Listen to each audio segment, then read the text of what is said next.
تعطل کے، بغیر کسی تاخیر کے ہو، اور اس کے ساتھ ساتھ جو فیڈرل گورنمنٹ ہے وہ بلوچستان کے لیے جتنی بھی سبسڈی اور یقینی بنانا سپلائی جو آٹے اور چینی ہے اس کو یقینی بنائے گی.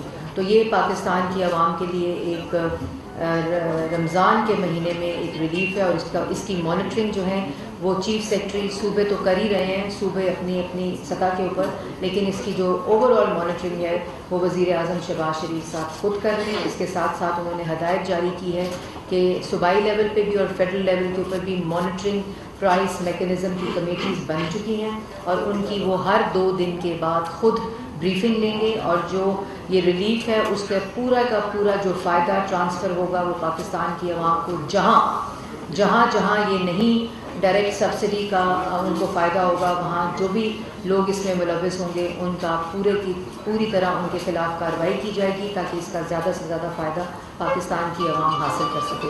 میں آپ کو باقی چیزوں کے اوپر تفصیل بتاؤں گی، اس سے پہلے میں مفتاح اسماعیل صاحب سے درخواست کروں گی کہ وہ معاشی صورتحال، معاشی چیلنجز اور پاور سیکٹر کے چیلنجز سے حقائق سے پاکستان کی عوام کو اور آپ کو آگاہ کریں. شکریہ. اور شکریہ پریس کلب میں کے تمام بھائیوں اور بہنوں کا. اور ہم یہاں پہ آتے رہتے تھے پریس کانفرنسز کرنے کے لیے اپوزیشن کے زمانے میں، اور مجھے بڑی خوشی ہوئی ہے کہ میری بہن مجھے آج پہلی بریفنگ پہ یہاں لے کر آئی ہے. یہ اتنی سی بات کر دوں کہ جو چینی اور آٹے کی جو کنسیشنری ہے، یہ صوبے اس کو فنڈ کر رہے ہیں. تو جو پنجاب کی مریم بات کر رہی تھی وہ پنجاب حکومت پیسے دے رہی ہے. آزاد کشمیر کو بہرحال پنجاب حکومت کو شہباز شریف صاحب نے ہدایت کری ہے کہ وہ گفٹ دے دیں آٹا اور چینی کا، تو وہ پنجاب حکومت دے گی. اور سندھ کے بھی چیف سیکرٹری کو ہم نے شہباز شریف صاحب نے ہدایت کری ہے کہ وہ بھی فل فور ایک اچھا سا پیکج دے دیں اور مزید اس کو بہتر کریں، اور اسی طرح یوٹیلیٹی اسٹورس کارپوریشن کو بھی. اب میں آپ سے بات کر رہا ہوں کابینہ کی میٹنگ پہ، لیکن اس سے پہلے میں بھی ایک خط دکھانا چاہ رہا ہوں. یہ خط یہ پروف کرتا ہے کہ عمران خان اور پی ٹی آئی نااہل ہیں اور بدعنوانی کرتے ہیں. یہ خط یہ پروف کرتا ہے، لیکن میں یہ چھپا کے نہیں دکھاؤں گا، میں آپ کو یہ سامنے دکھا رہا ہوں. اور میں آپ کو یہ خط اور یہ پورا پڑھ کے سناؤں گا، اور پھر اس کے بعد یہ یہاں پہ رکھا ہوگا، جس کو یہ کاپی چاہیے وہ دیکھ سکتا ہے. میں اس کو جیب میں ڈال کے گھر نہیں لے کے جاؤں گا. میں اس کو جیب میں ڈال کے گھر نہیں لے جاؤں گا. خالی صفحے کو یہ پرنٹڈ بھی ہے. یہ سر یہ اسٹیٹ سیکرٹ نہیں ہے، لیکن یہ کہ یہ چیز آپ سے چھپائی گئی ہے. جو ایسے اب مجھے کہنا نہیں چاہیے، لیکن جو یہ کہہ رہے تھے کہ امریکہ ان کے خلاف سازش کر رہا ہے، پھر ان کو بلا کے بتا دیا کہ سگو کسی کو بتانا نہیں، ہم ان کو سازش کر رہے ہیں. اچھا، اور پڑھے لکھے لوگوں کے بارے میں اب یہ کہتے ہیں کہ نہیں دیکھو سازش کر رہے تھے، ہم کو بتایا ہے انہوں نے. 25 دن ہم بیٹھے رہے تھے، اب ہم کو خیال آیا جس دن ہماری حکومت جا رہی تھی کہ ہمارے خلاف سازش تھی. ہم آپ کو یہ بتا رہے ہیں کہ یہ عمران خان کی نااہلی کا ثبوت ہے، یہ ان کی بدعنوانی کا ثبوت ہے. بھائی جب 2017 کے اندر نواز شریف اور پاکستان مسلم لیگ نون کی حکومت ختم ہوئی تھی تو 6.1% شرح نمو تھی. ترقی کی رفتار 6.1% تھی. خان صاحب نے آتے ساتھ پہلے سال 1.9% کری. اس کا سہرا جناب اسد عمر صاحب کے اوپر جاتا ہے. جس سال انہوں نے پاکستان کی تاریخ رقم کری اور 9.1% بجٹ ڈیفیسٹ کیا. ایک مہینے پہلے انہوں نے کہا تھا کہ 7.1 ارب روپیہ ہوگا، اور پھر 9.1 ارب روپیہ ڈیفیسٹ ہوا، جو تاریخ کا سب سے زیادہ ڈیفیسٹ تھا.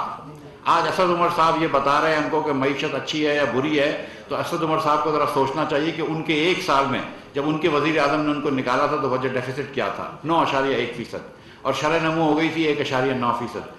اگلے سال شرح نمو ہوئی تھی -1%، اور اس سال بھی ورلڈ بینک کہتا ہے کہ 4% ہوگی. جب ہم چھوڑ کے گئے تھے تو 6.1% چھوڑ کے گئے تھے. ہم مہنگائی چھوڑ کے گئے تھے 3.9% پہ. مارچ کے مہینے میں مہنگائی 12.7% ہے. سی پی آئی،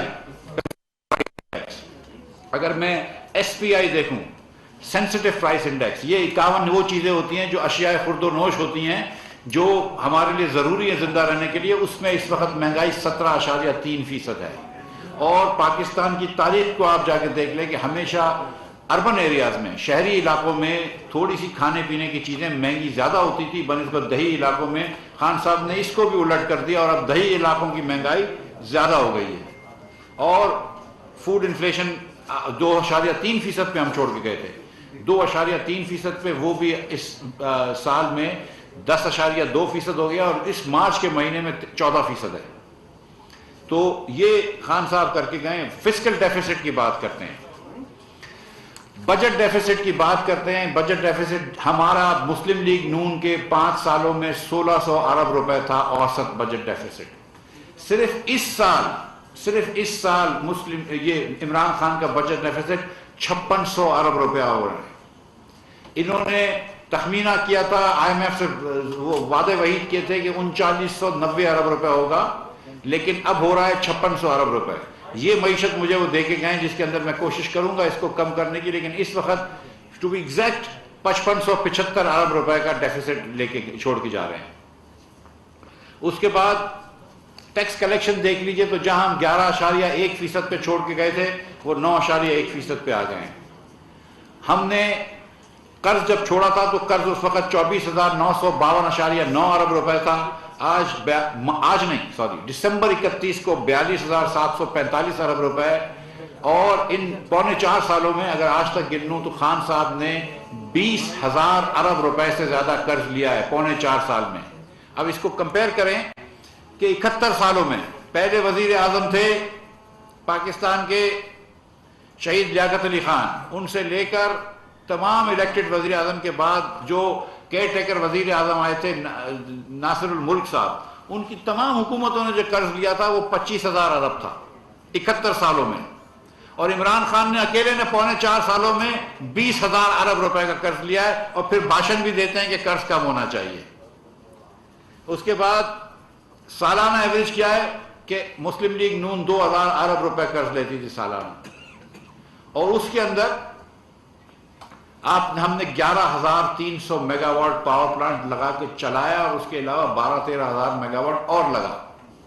ہم نے پاکستان بھر میں سڑکوں کا جال بچھایا. ہم نے 130 ارب روپے تو کم از کم دیامیر بادشاہ کی زمین خریدنے کے لیے دیا. ہم نے ہائر ایجوکیشن کا بجٹ ڈبل کر دیا. ہم نے بس کا بجٹ 3 گنا کر دیا. یہ سب کرنے کے بعد ہم نے 2,000 ارب روپیہ اوسطاً قرض لیا. خان صاحب 5,500 ارب روپیہ اوسطاً قرض لے رہے ہیں, اور میں نہیں جانتا کہ انہوں نے ایک اینٹ بھی لگائی ہے. صرف ان کا خرچہ تختیوں پہ ہوا ہے, جو نواز شریف کی تختی نکالی ہے اور عمران خان نے تختی ڈالی ہے, جو شہباز شریف کی تختی نکالی ہے اور بزدار صاحب نے تختیاں ڈالی ہیں. یہ تختیوں کے خرچے پہ انہوں نے یہ کام کر دیا. اس کے بعد یہ کہتے ہیں کہ ہمارا قرض اس لیے بڑھ گیا کہ ہم کا روپیہ ڈی ویلیو ہو گیا. آپ کو یاد ہے پہلے خان صاحب کیا کرتے تھے کہ 1 روپیہ ڈی ویلیو ہوتا ہے تو 100 ارب روپیہ قرضہ بڑھ جاتا ہے. خان صاحب کے زمانے کے اندر ایسے ہی میں آپ کو یاد دلا دوں کہ 70 روپیہ ڈی ویلیو ہوا ہے. 122 پہ ان کو ملا تھا, 179 پہ یہ چھوڑ کے گئے. تو 70 نہیں ہوا, 68 روپے ہوا ہے سوری. تو پبلک ایکسٹرنل ڈیٹ ڈالرز کے اندر ہم 75 ارب ڈالر چھوڑ کے گئے تھے. یعنی کہ 71 سالوں میں پاکستان نے جو ایکیومولیٹڈ ڈیٹ تھی وہ 75 ارب کری, یعنی کہ اوسطاً سال میں 1 ارب ڈالر ہم لیتے تھے, پاکستان قرض لیتا تھا. خان صاحب نے ان 3 سالوں میں 27 ارب ڈالر قرض لے لیا. 3 سالوں میں تقریباً 9 ارب روپے لینے لگے. تو جہاں ہم 1 ارب ڈالر سال کا لے رہے تھے 71 سال میں, خان صاحب نے ڈالر میں قرض لینے کی رفتار کو 900% سے بڑھایا ہے, اور 9 ارب ڈالر تقریباً لون لیا ہے. 2 کروڑ لوگ نواز شریف کے زمانے میں فتح غربت سے اوپر آئے تھے. 7.5 کروڑ لوگ غریب تھے جب نواز شریف چھوڑ کے گئے. شاہد عباسی جب چھوڑ کے گئے تو 5.5 کروڑ لوگ غریب خطے غربت کے نیچے رہ گئے. غریب تو اور بھی ہوتے ہیں لیکن یہ مفلسی میں تھے. ان 5.5 کروڑ لوگ جو مفلسی میں تھے اس کی تعداد کو 2 کروڑ لوگ عمران خان نے بڑھا دیے, اور 7.5 کروڑ لوگ پھر لے آئے. آج 1 کروڑ 35 لاکھ بچہ جو مفلسی میں رہ رہا ہے اور جس کو پاس رات کو کھانا نہیں ہوگا, وہ عمران خان کی ناقص پالیسیوں کی وجہ سے اس حال پہ پہنچا ہے, جو تعلیم نہیں لے سکتا ہے. خان صاحب تعلیم کی بات کرتے تھے, 10 میں سے 1 دنیا کا بچہ جو ہے جو تعلیم نہیں کر پا رہا وہ پاکستانی ہے. تقریباً آدھے بچے جو ہمارے سیکنڈری اسکول جا سکتے ہیں وہ سیکنڈری اسکول نہیں جا رہے جو اس عمر کے ہیں, اور خان صاحب نے 1 اسکول نہیں بنائی. خان صاحب نے 1 BHU پہ کام نہیں کرا. 1300 BHU شہباز شریف نے پنجاب میں بنائے تھے, 1300 BHU. انہوں نے 1 BHU پہ کام نہیں کرا. وہ کہتے تھے کہ ہم کرنٹ اکاؤنٹ ڈیفیسٹ کم کر کے جائیں گے اور ٹریڈ ڈیفیسٹ کم کریں گے. اور ابھی بھی کہہ رہے ہیں اسد عمر صاحب کہ ہم نے ایکسپورٹ بڑھائی ہے. ایکسپورٹ بڑھی ہے بالکل, اس میں کوئی ڈاؤٹ نہیں ہے. اس کا پرائس افیکٹ بھی ہے. 6,000 روپے کی جو کاٹن ہوتی تھی ایک بیل, وہ آج 18 سے کیا بلکہ 20,000 روپے کی بیل ہو گئی ہے. تو ظاہر ہے کہ آپ کی چیزیں بھی مہنگی ہو گئی ہیں, تو اس لیے ایکسپورٹ بڑھی ہے. مگر ایکسپورٹ سے ڈبل سپیڈ پہ امپورٹ بڑھ رہی ہے. امپورٹ پچھلے سال سے 50 گنا زیادہ بڑھ رہی ہے. پاکستان اس وقت اس سال تاریخ رقم کرے گا, پاکستان تاریخ رقم کرے گا اپنی, اور 75 بلین ڈالرز کی, 75 ارب ڈالر کی امپورٹ کرے گا, اور ایکسپورٹ اس کے سامنے صرف 30 ارب ڈالر کا ہوگا. ہر ایکسپورٹ کے $1 کے سامنے ہم کو $2.5 کی امپورٹ کرنی پڑ رہی ہے. اور ہم ریمیٹنس بھی ملا لیں, سب کچھ ملا لیں, تو کرنٹ اکاؤنٹ ڈیفیسٹ جو ہے وہ ہم ایکسپیکٹ کر رہے ہیں $20 ارب کا. خان صاحب ایک چیز پہ اپنی تعریف کرتے تھے کہ مسلم لیگ نون کرنٹ اکاؤنٹ ڈیفیسٹ زیادہ چھوڑ کے گئی تھی, اور وہ بات درست ہے. سی پیک کی وجہ سے جو مشینری پلانٹس مشینری آ رہی تھی اس کی وجہ سے یہ زیادہ تھا. لیکن خان صاحب نے وہ چیز بھی زیادہ کر دی, نہ 6% گروتھ دی, نہ 3% پہ انفلیشن رکھا, نہ چیزیں سستی کری, ڈالر بھی ڈی ویلیو کر دیا, اور کرنٹ اکاؤنٹ ڈیفیسٹ جو ہے وہ بھی $20 کی سپیڈ پہ دیا ہے. تو شہباز شریف کی اب ذمہ داری ہے کہ اس معیشت کو انشاءاللہ ٹھیک کریں گے, اور کریں گے ہم انشاءاللہ ضرور کر کے دکھائیں گے آپ کو. لیکن یہ خان صاحب کے حقائق ہیں. اور آخری میں یہ بات بھی کرتا چلوں کہ پچھلے ہفتے آخر ہفتے میں $10.8 بلین ہمارے بین الاقوامی ریزروز تھے. بین الاقوامی ذخائر کی جو ٹوٹل تھی وہ $10.8 بلین تھی. اور اسد عمر صاحب نے بھی ٹویٹ کیا ہے, صحیح کیا ہے, کہ $5 بلین وہ پچھلے مہینے میں کم ہوئے. ان کا یہ خیال ہے کہ وہ اس لیے کم ہوئے کہ ہم نے نو کانفیڈنس موومنٹ موشن کر دی. تو بھائی کہ چائنا سے تو پہلے سے ادھار تھا, وہ تو واپس آپ نے لیا تھا, وہ تو واپس کرنا تھا, وہ سے نو کانفیڈنس کا کیا تعلق ہے. دیگر جو آپ کو پیمنٹس کرنی تھی, کیا کرنٹ اکاؤنٹ ڈیفیسٹ ہماری وجہ سے ہو رہا ہے؟ کیا پاکستان میں امپورٹ زیادہ ہماری وجہ سے ہوا ہے؟ کیا پاکستان پرائس افیکٹس کے حساب سے ایکسپورٹ نہیں کر پایا, یہ ہماری وجہ سے ہوا ہے؟ تو مطلب آپ ضرور ہم پہ تنقید کریں, ضرور نکتہ چینی کریں, لاجک کے ساتھ بھی کریں, جھوٹ کے ساتھ بھی کریں, وہ کرتے ہیں, لیکن ایسی بات نہ کریں جس پہ لوگ آپ کی تمسخر ہو رہے ہیں. تو یہ میرا مشورہ ہے. پرائم منسٹر صاحب کو اور کابینہ کو آج سیکریٹری فائنانس نے, میں نے یہ بات کرنے کے بعد سیکریٹری فائنانس نے ایک بریفنگ دی ہے جس کے اندر 2-3 چیزیں بتائی گئی ہیں. IMF سے ہم نے وعدہ کیا تھا کہ پرائمری ڈیفیسٹ جو ہوگا وہ ہمارا, اور شروع میں انہوں نے کہا تھا کہ پرائمری سرپلس ہوگا, سال کے شروع میں کہا تھا $25 بلین کا. دسمبر میں یا فروری میں ان سے بات ہوئی تھی کہ ہم 25 بلین روپے کا پرائمری ڈیفیسٹ کریں گے. پرائمری ڈیفیسٹ وہ ہوتا ہے کہ موصولات میں سے اخراجات نکالو, لیکن اس کے اندر آپ انٹرسٹ پیمنٹس نہیں نکالتے. تو اس کو انہوں نے فروری میں یہ کہا تھا کہ ہم 25 ارب روپے کا ڈیفیسٹ کریں گے. آج وہ ڈیفیسٹ 1300 ارب پہ کھڑا ہے. آج وہ ڈیفیسٹ کا جو اگر ہم پروجیکشن کرتے ہیں تو 1300 ارب پہ کھڑا ہے. آپ 53% ڈیریلمنٹ کر چکے ہیں IMF کی پروگرام کی. تو یہ بھی کام شہباز شریف کو آپ نے دیا ہے کہ ہم 53% آف ٹارگٹ ہیں. شہباز شریف ملک کو واپس پٹری پہ لے کر آؤ. اللہ تعالیٰ کی مہربانی سے ہم لے کر آئیں گے, ہم IFMF سے بھی واپس اپنے ٹریک پر لے کر آئیں گے پروگرام. لیکن یہ جنہوں نے 25 ارب کی بات کی تھی وہ یہ کر کے گئے. اور کیوں ہوا؟ 200 ارب روپے سے زیادہ SNGPL میں نقصان کر دیا انہوں نے, نقصان. آج 500 ارب سے زیادہ PSO کے موصولات ہو چکی ہیں. گیس سیکٹر میں آپ نے سب نے سنا ہے, پاور سیکٹر کا سرکولر ڈیٹ تھا. مئی 2018 میں جب نواز شریف کی مسلم لیگ کی حکومت ختم ہوئی, مجھے یاد ہے کہ 1063 ارب روپیہ سرکولر ڈیٹ تھا, جس میں PHPL کی بوروئنگ بھی شامل تھی اور پاور سیکٹر کے کریڈٹ بھی شامل تھے. آج وہ 2500 ارب روپے کے لگ بھگ برابر ہے, 2400 کچھ ارب روپے کے. لیکن گیس سیکٹر کا کوئی سرکولر ڈیٹ نہیں تھا. آج پریزنٹیشن میں بتایا گیا ہے شہباز شریف صاحب کو اور کابینہ کو کہ گیس سیکٹر میں 1.5 ٹریلین روپے یعنی کہ 1500 ارب روپے سے زیادہ کا گیس سیکٹر کے اندر بھی سرکولر ڈیٹ کھڑا کر دیا ہے. 200 سے زیادہ ارب روپیہ کا نقصان صرف SNGPL کر چکی ہے LNG غلط پرائس بیچنے پہ. LNG لے کر گیس بیچ دی ہے, سستی گیس, اور 200 ارب روپے کا نقصان کر چکی ہے. وہ بھی شاید ہم کو اس میں سے پیسے دینے پڑیں گے تاکہ SNGPL کو لیکوڈ کر سکیں. ہمیں PSO کو بھی پیسے دینے پڑیں گے تاکہ وہ بھی لیکوڈ رہے. جو انہوں نے یہ پیٹرول سستا کیا تھا, اور کوئی مہربانی نہیں ہوتی پیٹرول سستا کرنے میں. خان صاحب اپنی جیب سے نہیں دے رہے تھے، بنی گالہ کے محلوں سے یہ پیسے نہیں آ رہے تھے، یہ ہمارے ہی پیسے ہیں، ہمارے ہی پیسے ہم اپنے آپ کو دے رہے ہوتے ہیں. رائٹ، حکومت پاکستان کے پیسے ہیں، پاکستانی عوام کے پیسے ہیں. بلکہ جو پیٹرول یوز کرتے ہیں وہ تھوڑے سے صاحب حیثیت زیادہ ہوتے ہیں بنسبت جو پیٹرول نہیں یوز کرتے اتنا. میں آپ کو مثال دیتا ہوں کہ میرے پاس ایک لینڈ کروزر کی گاڑی ہے، میں اس میں 80 لیٹر پیٹرول بھرواتا ہوں. جب 80 لیٹر پیٹرول بھرواتا ہوں تو اس کے اوپر اس وقت حکومت جو ہے وہ 1680 روپے مجھے سبسڈی دیتی ہے. مجھ کو 1680 روپے سبسڈی دیتی ہے. جو اوسطاً پاکستانی ہے اس کی تنخواہ 30 سے 40 ہزار روپے ہے. وہ 30 سے 40 ہزار روپے تنخواہ دار آدمی جو ہے وہ مفتاح اسماعیل کو 1680 روپے کی سبسڈی دے رہا ہے. یہ اس وقت حالت کری ہوئی ہے. 51 روپے 52 پیسے جو ہے اس وقت ڈیزل پہ نقصان ہے. 51 روپے 52 پیسے. تو جب ایک کمپنی اپنی ٹرانسپورٹ بھیجتی ہے کراچی سے اسلام آباد اور 1000 لیٹر استعمال ہوتا ہے تو اس کمپنی کو، اس فیکٹری کو، اس کارخانے کو 50,000 روپے کی سبسڈی پاکستانی اوسطاً بزنس مین، پاکستانی ایک انسان کر رہا ہے، اوسط انکم والا انکام کر رہا ہے. یہ خان صاحب گئے تھے ہمارے لیے بارودی سرنگ لگا کے. اس وقت جو سبسڈی کا انہوں نے پروگرام کیا اس میں 370 ارب روپے کا ایک نقصان آیا ہے گورنمنٹ آف پاکستان کو. یہ صرف جیب سے پیسے جانے ہیں.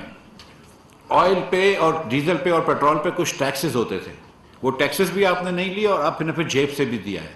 یہ نقصان جو ہے صرف جیب سے دینے کا اپریل کے مہینے کا خان صاحب اناؤنس تو کر گئے تھے کہ ہم یہ قیمت سستی کر دیں گے، کیونکہ پرائم منسٹر ایک جنبش قلم سے اناؤنس کر سکتا ہے. لیکن نہ بجٹ میں پروویژن تھا، نہ ای سی سی نے کیا اور نہ پیسے دیے. کل رات کو ای سی سی نے اس کو الائی کیا ہے، آج صبح شہباز شریف کی لیڈ کابینہ نے اس کو الاؤ کیا ہے اور اگلے 2-3 دنوں میں ہم یہ پیسے دے دیں گے. تو وہ پیسے بھی ہم دے رہے ہیں جو خان صاحب اناؤنس کر کے گئے تھے. آپ کے ہی پیسے ہیں لیکن وہ ہم دے رہے ہیں، وہ ہمارے اس سے جائے گا کہ ہم نے ادھر خرچہ کیا. اور یہ خان صاحب کر کے چلے گئے تھے اور کابینہ سے اس کی کوئی منظوری بھی نہیں آئی تھی. کوئی منظوری کابینہ سے نہیں آئی تھی. بغیر سمری کے نہ فائنانس نے سمری موو کری تھی، نہ پیٹرولیم نے سمری موو کری تھی. خان صاحب نے یہ ایک جنبش قلم سے پیٹرول اور ڈیزل سستا کر دیا تاکہ آنے والی شہباز شریف کی حکومت کو مشکل ہو. اور اب یہ جو 42-43 ہزار روپے کی ڈیٹ چھوڑ کے جا رہے ہیں، جو 53,000 ارب روپے کی ڈیٹ پلس لائبلٹیز چھوڑ کے جا رہے ہیں، اس کی ڈیٹ سروس ریکوائرمنٹ ہم کرنی ہوگی، ہمیں کریں گے اور ہم کریں گے. اور ہم آ کے روئیں گے نہیں جس طرح خان صاحب کہتے تھے کہ پچھلی حکومتیں قرض لے کے چھوڑ کے چلے گئی. کیونکہ جتنا خان صاحب نے قرض چھوڑا ہے وہ تو سب پچھلی حکومتوں کا حساب برابر کر دیا. ایک پیسہ انہوں نے کبھی قرض کا واپس نہیں کیا، صرف قرض بڑھایا ہے. $1 انہوں نے واپس نہیں کیا، صرف ڈالر بڑھایا ہے. وہ کس کو واپس کرنا کہتے تھے یہ بھی بتا دوں کہ 22 مارچ کو $2 بلین چائنا کو ڈیو تھے. وہ چائنا کے پاس گئے اور بولا اس کو ری رول کر دو، تو چائنا نے ری رول کر دیا. تو وہ چائنا کے ری رول کو بولتے ہیں دیکھو ہم نے $2 بلین واپس کیے. او بھائی تم نے کہاں واپس کیا؟ انہوں نے ری رول کر دیا ہے، انہوں نے آپ کے قرض کی لمٹ ایکسٹینڈ کر دی ہے. مگر وہ بس سچائی کا انہوں نے بہت عرصے پہلے ساتھ چھوڑ دیا ہے پی ٹی آئی والوں نے. جب کارکردگی ایسی ہو تو سچائی کے ساتھ چھوڑنا ہے. خان صاحب، پرائم منسٹر صاحب، آج پرائم منسٹر شہباز شریف صاحب کو پاور کی پریزنٹیشن بھی ہوئی ہے آئل کے ساتھ ساتھ تھوڑی سی. تو پاور پلانٹس کے اندر میں آپ کو بتا دوں کہ اس وقت 7,500 میگا واٹ پاور پلانٹس بند رکھے ہوئے ہیں. جو یہ کہتے ہیں کہ پاور پلانٹس وافر ہیں، اور سچ بات ہے کہ پاور پلانٹس اتنے ہیں کہ ہم اپنی ریکوائرمنٹ پوری کر سکتے ہیں. تو 7,500 میگا واٹ بند رکھیں، اس لیے ملک بھر میں لوڈ شیڈنگ ہو رہی ہے. دیہاتوں میں 8-8 گھنٹے کی لوڈ شیڈنگ سے شروع ہو گئی ہے. اور کیوں بند ہیں یہ بھی بتا دوں. 5,500 میگا واٹ اس لیے بند ہیں کہ نہ ادھر فیول ہے، نہ ادھر کوئلہ ہے، نہ LNG ہے، نہ فرنس آئل ہے، نہ اپنی 5,500 تو صرف پیسوں کی کمی سے، سرکولر ڈیٹ کی وجہ کی کمی سے 5,000 میگا واٹ بڑھے ہوئے ہیں. اور 2,000 میگا واٹ اس لیے بند رکھے ہوئے ہیں کہ وہاں مینٹیننس نہیں ہوئی، وہاں مرمت نہیں ہوئی. اور یہ بات سب کو پتا ہے کہ جب جنوری دسمبر میں بجلی کی کھپت کم ہوتی ہے تو اس وقت آپ پلانٹ مینٹیننس کر لیتے ہیں. یہ پلانٹس کے اندر مینٹیننس کرنا ضروری ہے، ہائی لیول پلانٹس ہوتے ہیں. تو آپ دسمبر جنوری کے اندر پلانٹس کی اینول ٹرن اراؤنڈ ہوتا ہے، اس کی آپ مینٹیننس کر لیتے ہیں. آپ گرمیوں کی شدت کے اندر مینٹیننس نہیں کرتے. یہ پلانٹ خراب بھی ہو گئے اور مینٹین بھی نہیں کرے کیونکہ ان کے پاس پیسے نہیں تھے مینٹین کرنے کے. یہ جی ہاں یہ بات تو میں اب کیا آدمی بولے. میں آپ کو سچ بتاؤں کہ میں اکثر یہ سوچتا رہتا ہوں کہ یہ بدعنوان زیادہ حکومت تھی کہ نااہل زیادہ حکومت تھی. مجھے آج تک سمجھ میں نہیں آیا کہ ان کی نااہلی زیادہ تھی یا بدعنوانی زیادہ تھی, لیکن سلام ہے ان کی نااہلی پہ. میں آپ کو بتا رہا ہوں کہ یہ روزے میں اس سے زیادہ میں کچھ بولنا نہیں چاہ رہا ہوں, لیکن سلام ہے ان کی نااہلی پہ. مطلب جو آپ یہ دیکھیں, میں آپ کو یہ بھی پرائم منسٹر صاحب نے ایک انکوائری بھی دی ہے. آج ایک انکوائری کری ہے کہ یہ جو یوریا فرٹیلائزر اسمگل ہو گیا ہے, یہ کیوں اسمگل ہوا ہے. اب اس کے اندر میں آپ کو بتاؤں کہ ملین ٹن تک کچھ ہم کو نمبر سمجھ میں نہیں آ رہا ہے. کم از کم 1,40,000 ٹن تو اسمگل ہو چکا ہے, لیکن ملین ٹنز تک نہیں سمجھ میں آ رہا ہے. پاکستان حکومت جو ہے وہ 3,000 روپے پر MMBTU گیس خریدتی ہے. 3,000 روپے, بلکہ کچھ تو $29 کی خریدی تو وہ 6,000 روپے کی خریدی ہے. ہم وہ گیس اپنی $30 کی گیس خریدی تھی, ہم اپنی یوریا کی کمپنیوں کو $2 سے کم میں دیتے ہیں. آپ $30 کی گیس لے رہے ہیں آپ کے پیسوں سے, اور ہم بیچ رہے ہیں $2 سے کم میں. اور ہم اس لیے بیچ رہے ہیں کہ وہ سستی یوریا بنائیں, سستی کھاد بنا کے ہمارے کسان کو دیں. ٹھیک ہے, دنیا بھر میں یہ $800 پر ٹن کی یوریا ہوتی ہے. پاکستان میں ہم اپنے کسان کو $200 پر ٹن کی دیتے ہیں, یا دینی چاہیے. 6-8 مہینے پہلے اتنی یوریا تھی کہ ہماری کمپنیوں نے حکومت کو لکھا کہ ہم کو ایکسپورٹ کی اجازت دو, اور یہ حکومت کا صحیح فیصلہ تھا کہ ایکسپورٹ کی اجازت نہیں دینی چاہیے تھی, کیونکہ ہم نے سستی گیس دی ہے تو یہ یوریا ہمارے کسان کو ملنی چاہیے. اس کسان کو آپ سستا یوریا دیں گے تو وہ آپ کو سستی گندم دے گا. ان لوگوں نے یہ اسمگل کروا دی, یہ سینٹرل ایشیا تک اسمگل ہو گئی, یہ ایران تک اسمگل ہو گئی. یہ یوریا ان کو پتہ نہیں ہے کدھر چلے گئی. جو چیز $800 کی تھی, جو 200 کی یہاں ملنی چاہیے تھی, جس کے اندر ہم نے $30 کی گیس خرید کے $2 کی گیس دیے, وہ چیز اسمگل کروا دی. یہ ان کی نااہلی ہے. لیکن یہ اتنی بڑی صرف نااہلی نہیں ہو سکتی, آپ سب کو بھی پتہ ہے.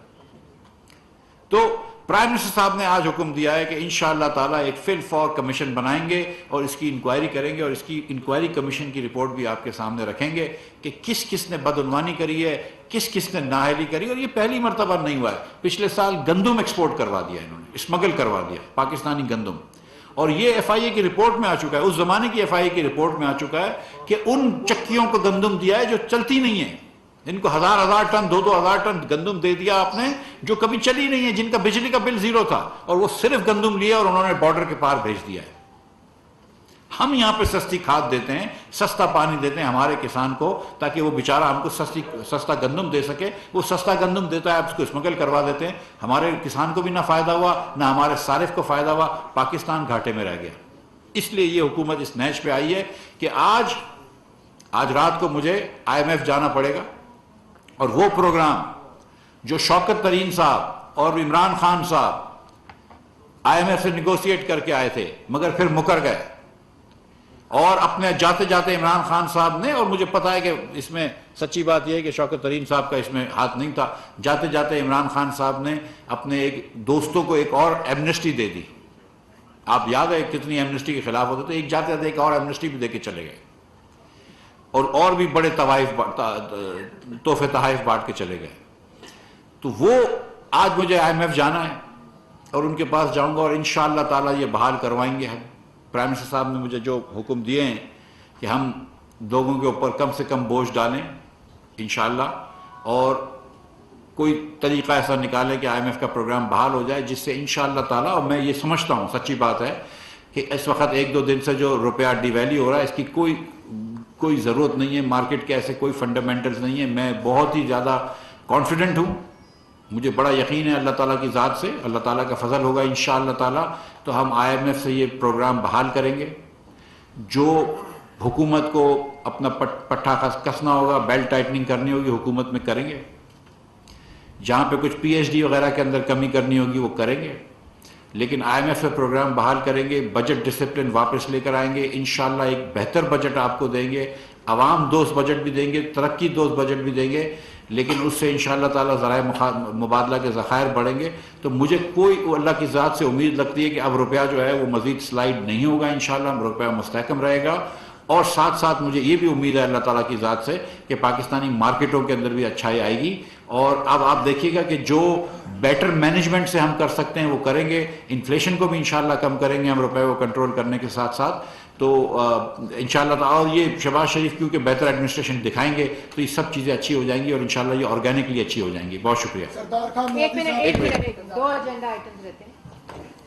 اس کے ساتھ ساتھ جی اگلا جو کابینہ نے آج ایک جو ریٹیفیکیشن کی ہے وہ اس سے پہلے جی ایک کمیٹی ایگزٹ کنٹرول لسٹ کی جو قائم کی ہے کابینہ نے, اور اس کے اندر میں یہ بھی آپ کو تفصیل بتاتی چلوں کہ یہ ایک کیونکہ ان کے جو ابھی پروپیگنڈا سیل ہے وہ ایکٹیو ہو جائے گا.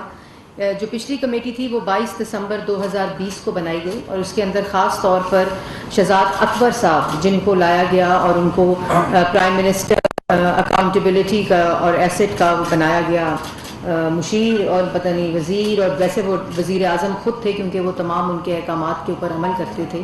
اور جس قسم کا سیاسی انتقام کاغذ لہرا لہرا کے جو بدبودار احتساب پچھلے 4 سال میں ہوا اور جو الزام لگا اس الزام کے مجرم ملزم عمران خان صاحب نے وہ تمام الزامات وہ تمام کام خود کیے. اور ہر الزام جب کورٹ میں گیا اور اس کورٹ میں کہیں بھی کوئی الزام ثابت نہیں ہوا. تمام لوگوں کو بیلز ملی جو انہوں نے آتے ہی نیب نیازی گٹھ جوڑ کے ذریعے انہوں نے لوگوں کو جیلوں میں ڈالا, گرفتاریاں کی, سزائے موت کی چکیوں میں رکھا, سیاسی مخالفین کے خلاف ایک پوری مہم چلائی, پارلیمنٹ کے خلاف چلائی, میڈیا کے خلاف چلائی, سرکاری افسران کے خلاف چلائی, اور جو سرمایہ کار تھے ملک میں, کاروباری حضرات تھے, کارپوریٹ سیکٹر سے تعلق رکھنے والے جو ملک کی ترقی میں اپنا حصہ ڈالتے ہیں, ان سب کو نیب نیازی گٹھ جوڑ کی نظر کیا.